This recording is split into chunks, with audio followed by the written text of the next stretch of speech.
Good morning, boys and girls. So we are on the last chapter, chapter 15 of Shiloh. So we're going to find out how the book ends here. Chapter 15. Closer I get to home, though, the bigger the grin on my face, and when I burst into the kitchen, I got a smile from ear to ear. Dad's having his coffee and Ma's in the living room listening to the Sunday morning service by Brother Jonas. He watches him every Sunday at 7, which tells me what time it is already. "Where have you been?" says Dad. And I can tell Ma's paying attention too. "You up and gone, we got to worrying about you." I slide into my chair and almost have to push my cheeks in to keep the smile from going all the way around my head. "I went to see Judd Travers," I say, still breathless, "and I'm buying his dog." Ma gets up and comes through the kitchen doorway. "What?" "I thought he wasn't selling," says Dad, looking at me hard. He wasn't, but I talked him into it. He needs some help around his place, and he says if I work hard for him for 20 hours at $2 an hour, that'll pay the $40 he wants for Shiloh. Ma's smile's getting broader by the minute. "I don't believe it," she said. "Shiloh's yours?" "Not yet, but he will be, and we don't have to take him over to Judd's." Before I can get the last word out, she's got her arms around me, squeezing the breath from my chest almost. I think Shiloh can smell Judd Travers on me. He can smell the deer's blood, too, I know, by the way he sniffs my shoes. But finally, he just can't stand it no more. He's joyful I'm back, and he's licking me, welcoming me home. But Dad's still studying my face.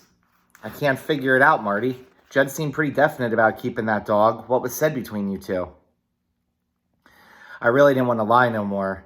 If I tell Ma and Dad everything except about the deer, that's lying by omission, Ma says, not telling the whole truth. But if I tell about the deer after promising Judd I wouldn't, then I've lied to Judd. Rather lie to Judd than my folks, but I figure it this way.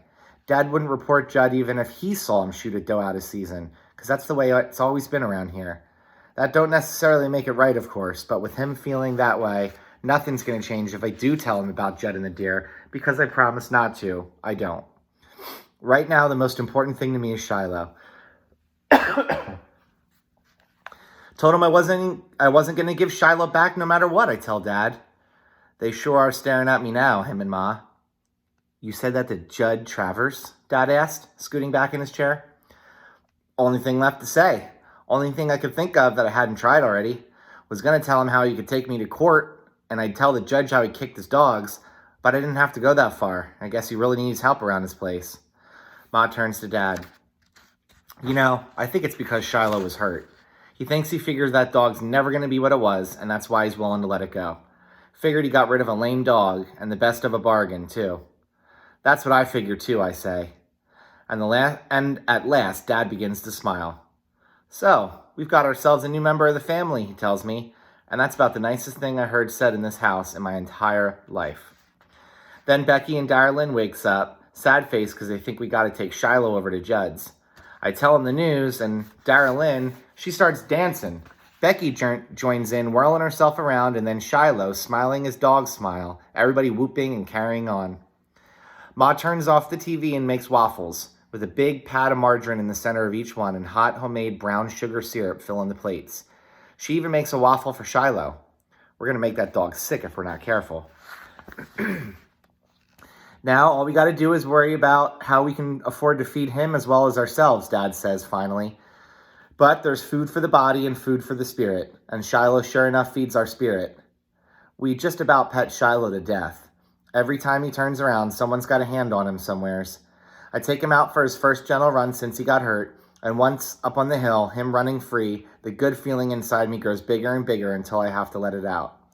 I hunch up my shoulders and go, "Woo-wee!" Shiloh jumps and looks at me. "Woohoo!" I go again, all out of joy and jubilation, the way they do in church. And suddenly Shiloh joins in with a bark.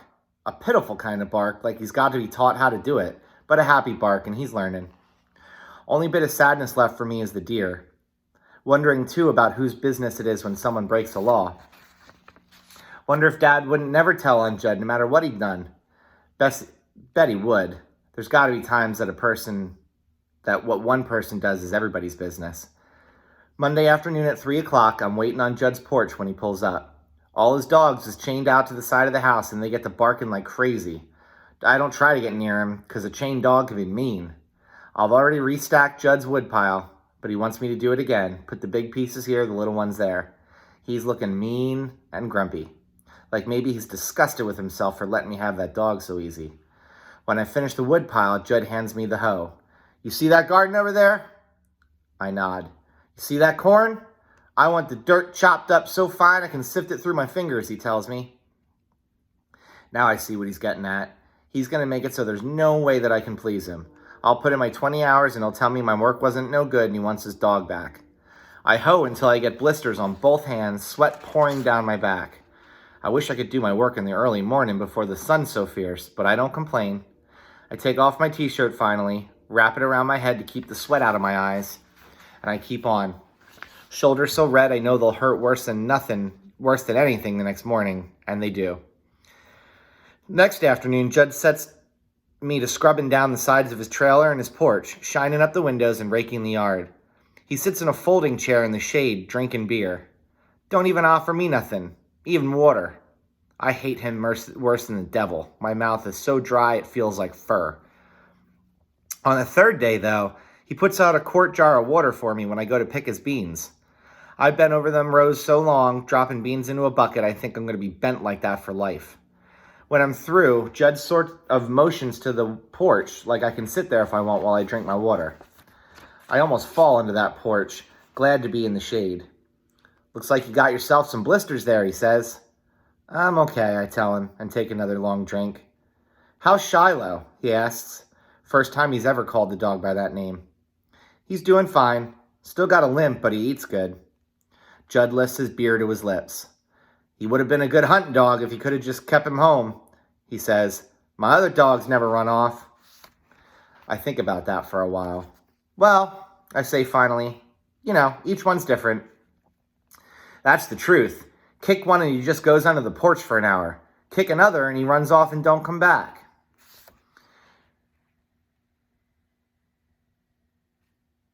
Oops, sorry, lost my place. I was thinking about a question I wanted to ask you guys, but the part's coming up. And then I lost my place. I'm trying my best to think what to say to that. Like, how come he has to kick him at all? Then I figure nobody likes to be preached at, no matter how much he needs it, least of all Judd Travers, who's 30 years old if he's a day. Some dogs, it just makes them mean when you kick them, I say finally. Other dogs, it makes them scared. Shiloh got scared. Never beat my dogs with a stick, Judd goes on. Never did that in my life. I don't say anything right away. Finally, though, I ask, how are your dogs doing? Roaring to go out rabbit hunting, Judd says. We look over at his 3 dogs, all pulling at their chains and snarling at each other. That biggest dog now, Judd goes on, he's the loudest squaller I got. I can tell from his racket whether he's following a fresh track or an old one, if he's running a ditch, swimming, or he treed a coon. That's pretty good, I say. Littlest one, he's nothing but a trashy dog. He'll run down almost anything except what I'm after. Hope the others will learn him something. And the middle dog, well, she gives a lot of mouth too. Even barks at dead trees. The dogs were fighting now, and Judd throws his beer can at him. Y'all shut up, he yells. Hush up now. The can hits the biggest dog, and they all scatter. Don't much like being chained, Judd says. Guess nobody would, I tell him. I put in 10 hours that week, meaning I make up 20 of the dollars I owe him. Got one more week to go. When I leave of an afternoon for Judd's, Shiloh goes with me just so far, and then he gets to whining and turns back. I'm glad he won't go on with me. Don't want him anywhere near Judd Travers.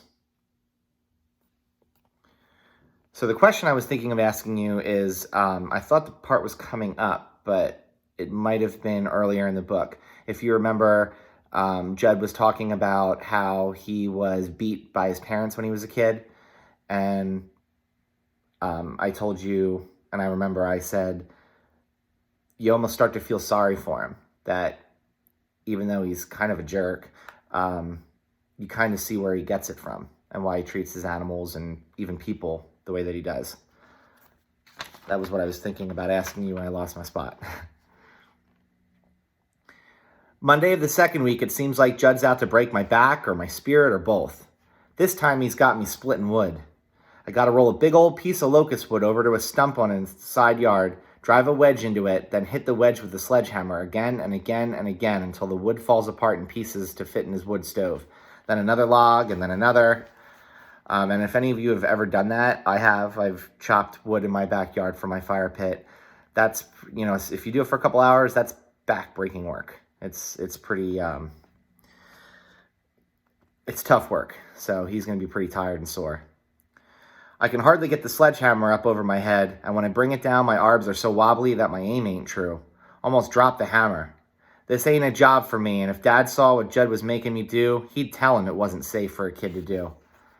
But Judd's out to teach me a lesson, and I'm out to teach him one. I love that line. Let me read that again. But Judd's out to teach me a lesson, and I'm out to teach him one. So I keep at it. No, it takes me twice as long as Judd to split that wood, but I don't stop. And all the while, Judd just sits on his porch drinking beer, watching me sweat. Sure does his heart good, I can tell. Then he says something that almost stops my heart cold. He laughs and says, "Boy, you sure are putting in a whole lot of work for nothing." What do you think he means by that? I rest my back for a moment, wipe one arm across my face. "Shiloh's something," I tell him. "Boy, you think you're going to get my dog just 'cause you got some handwriting on a piece of paper?" Judd laughs and drinks some more. "Why, that paper's not good for anything but to blow your nose on. Don't even have a witness." I look at Judd. "What do you mean?" "You don't even know what's legal and what's not, do you? Well, you show Judge a paper without a witness's signature and he'll laugh you right out of the courthouse. You got to have somebody sign that he saw you strike a bargain." Judd laughs some more. "And ain't nobody around here but my dogs." I feel sick inside, like maybe I could throw up. Can't think of what to do or say, so I just lift the sledgehammer again and again, splitting the wood. Judd laughs even harder. "What are you, boy? Stupid? Some kind of fool?" And when I don't answer, he says, "What on earth are you breaking your back for?" "I want that dog," I tell him, and raise the sledgehammer again. That night, when I'm sitting on the porch with Ma and Dad, Shiloh in my lap, I check it out. "What's a witness?" I say. "What do you mean, like somebody who sees something happen and signs that it's true?" Dad says. "What do you got in mind now, Marty?" "You make a bargain with somebody, you got to have a witness?" I ask, not answering. "If you want it done right and legal, I suppose you do." I can't bear to have Dad know I was so stupid that I made an agreement with Judge Travers without a witness. "What are you thinking on?" Dad asks again, hunching up his shoulders while Ma rubs his back. "Just thinking how you sell something is all. Like land and stuff." Dad looks at me right quick. "You're not trying to sell off some of my land for that dog, are you?" "No," I tell him, glad I got him off track. "But I sure am worried. Every trace of that deer is gone now. Don't know what Judd done with the meat. Rented him a meat locker somewhere, maybe. But there's no bones around, no hide. I report him now, I can't prove a thing." Next day, Judge Travers calls me dumb. Sees me waiting for him on the steps and says I must have a head as thick as a coconut. Didn't he already tell me that the paper wasn't worth nothing? I just look straight through him. "You and me made a bargain, Judd," I say, "and I aim to keep my part of it. What do you want me to do today?" He just points to the sledgehammer again and doubles over laughing like it's the biggest joke he ever played on somebody in his life. I can feel the sweat trickle down my back and I ain't even started yet. 4 o'clock comes and I finally finished all that wood, but Judd pretends he's asleep. Got his head laid back, mouth half open, but I know it's just one other way he's got to trick me. Wants me to sneak on home and then he'll say I never kept my part of the bargain. So I go to his shed, put the sledgehammer back, take out the sickle, and go to tackle the weeds down by his mailbox. If you don't know what a sickle is like a stick that has like a sharp blade on it, like a curved blade. If you know what I mean by like the Grim Reaper, he always holds like a sickle. So that's what that is. Work on them weeds a whole hour, and then when 5 o'clock comes, I start back towards the shed. See him watching me. I walk over. "Sickle's getting dull, Judd. You got a whetstone around? I could sharpen it for you." He studies me a good long while. "In the shed," he says. I go get it, sit out in the stump, running the whetstone over the blade. "Past 5 o'clock, says Judd. "I know," I say. "I ain't gonna pay you 1 cent more," he says. It's okay," I tell him. Never saw a look at a man's face like I see on his. Pure puzzlement is what it was. Thing I decide on when I head for Judd's again the next day is that I got no choice. All I can do is stick to my side of the deal and see what happens. All in the world I can do. If I quit now, he'll come for Shiloh and we're right back to where we started. I don't want to make him mad. No use in having a winner and a loser, or the bad feelings would just go on and on. Don't want to have to worry about Shiloh when he's running loose and I'm in school. Don't want to feel that Judd's so sore at me I'll think up any excuse at all to run his truck over my dog. Only sign in this world we're making progress is the water that Judd puts out for me. This day it even has ice in it, and Judd don't say one more about the witness. In fact, when I'm through working and sit down on his porch to finish the water, Judd talks a little more than usual. Only bond we got between us is dogs, but at least that's something. I decide to say something nice to Judd, tell him how good-looking his dogs are. Giving a compliment to Judd Travers is like filling a balloon with air. You can actually see his chest swell up. 40, 30, and 45, he says when I tell him about his dogs. Those are their names? That's what I paid for them, he says. If they had a little more meat on their bones, I figure they'd be the best coonhounds in Tyler County, I tell him. Judd sits there, turning his beer around in his hand, and says, maybe could use a bit more fat. I nurse my water along a little too. When you'd first get into hunting, I ask him, your pa take you out when you was little? Judd spits. Don't know a man could drink beer and chew tobacco at the same time, but Judd does. Once or twice, he says. Only thing about my dad I remember. Darn, I just realized I gave something away. So this is the part where you learn a little bit more about Judd. It's the first time in my life I ever felt anything like sorry for Judd Travers. If you weighed in on a postal scale, it would hardly move the needle at all. But I suppose there was a fraction of an ounce of sorry for him somewhere inside me. When I thought on all the things I'd done with my own dad and how Judd could only remember hunting, well, that was pretty pitiful for a whole lifetime. Thursday when I get there, Judd's meanness has got the best of him again, because I can see he's running out of work for me to do, just giving me work to make me sweat. Dig a ditch to dump his garbage in, he says. Hoe that cornfield again, scrub that porch, weed that bean patch. But close on to 5 o'clock, he seems to realize that I'm only going to be there one more time. I'd worked really hard that day. Did anything he asked and done it better than he asked me to do. Well, one more day, Judd says when I sit down at last with my water and him with his beer. What are you going to do with that dog once he's yours? So there's a huge change in his personality before he wasn't going to give him back. Just play, I tell him. Love him. We sit there side by side while the clouds change places, puff out, the wind blowing them this way and that. I'm wondering how things could have turned out if it hadn't been for that deer. If I just knocked on Judd's front door 2 weeks ago and told him I wasn't going to give Shiloh up, what would have happened then? To tell you the truth, I think Ma's right. Judd would have sold him to me by and by because of Shiloh's limp. Judd's the kind that don't like that in a dog.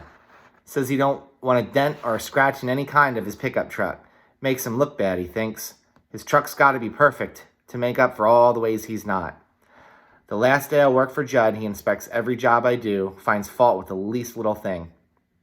Keeps pestering me, making me hang around, do my work over. When it's time to go, I say, well, I guess that's it then. Judd don't answer, just stands in the doorway of his trailer looking at me, and then I get the feeling that he's going to tell me I can take that paper he signed and use it to burn kindling. Tell me I can call the game warden if I want. There's not a trace of that deer left.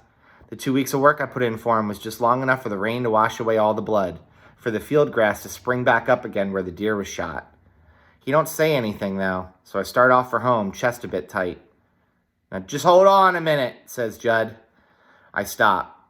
He goes back inside the trailer, me waiting there in the yard. What am I going to say? He tries that. What am I going to do? And then Judd's back in the doorway again, and he's got something in his hand. Comes down steps halfway. Here, he says, and it's a dog collar, an old collar, but better than the one that Shiloh's got on now. Might be a little big, but he'll grow into it. I look at Judd and take the collar. I don't know how we'd done it, but somehow we learned to get along. Thanks a lot, I tell him. You got yourself a dog, he says and goes inside again. Don't even look back at me. I get home that evening and Ma's baked a chocolate layer cake to celebrate. A real cake, too, not one of those Betty Crocker ones. After dinner, Ma and Dad on the porch, the four of us roll around in the grass together. Darylyn, Becky, Shiloh, and me. Becky tries to give Shiloh her butterfly kiss, but he don't hold still long enough to feel her eyelashes bat against him. Just got a liquor everywhere on her face. And long after Becky and Darylyn go inside, I lay out there on my back in the grass, not caring about the dew, Shiloh against me crosswise, his paws on my chest. I look at the dark closing in, skies getting more and more purple, and I'm thinking how nothing is as simple as you guess, not right or wrong, not Judd Travers, not even me or this dog I got here. But the good part is I saved Shiloh and I opened up my eyes some. Now that's not so bad for 11. The end. So I really like this book as well. It shows you, the love of a boy and his dog, obviously, and you know how much I like animals. But I also like, the message inside it of hard work paying off and that kind of thing, determination, and getting what you want out of life. So I think there's a lot of, if you really think about the theme of the story, there's a lot of important themes: hard work, determination, that kind of thing, being kind to animals. So on Monday, since we finished this, on Monday we will start with my all-time favorite book, Where the Red Fern Grows. And I have a feeling that there might be some tears shed on your end and mine by the time we get to the end of the book. But, because you have to wait. All right, see you guys later. Stay safe. I miss you. Have a good weekend.